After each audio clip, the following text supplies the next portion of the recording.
खुलुमबाय। आं दिनै जापानिज क्वेल एबा दुलाबाथा दाउनि बिदैनिफ्राय बेसेबां सानाव फिसा ओंखारो बेनि बागै बुंगोन।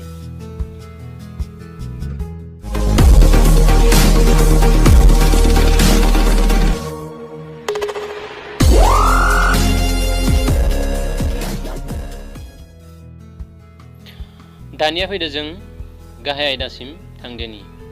बे जापानी क्वेल एबा दुलाबाथा दाउआ जोंनि देसि दाउ बायदि बिदै गनानै फिसा ओंखारहोनो रोङा। बेनि थाखायनो जों इनकिउबेटर मेसिनाव सोनानै फिसा सोखायनांगौ जायो।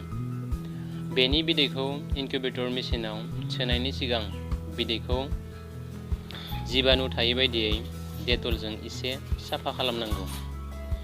बेनि उनाव मेसिनाव सोनांगौ।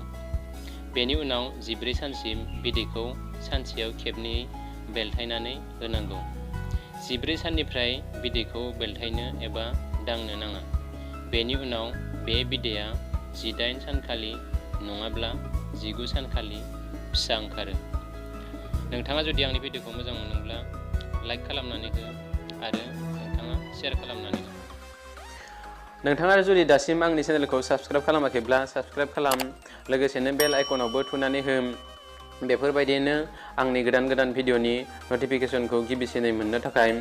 नोंथाङा जुदि आंनि भिडिअखौ मोजां मोनदोंब्ला लाइक खालाम, भिडिअनि सिङाव थांनानै कमेन्ट खालाम आरो लोगोफोरनो शेयार खालाम।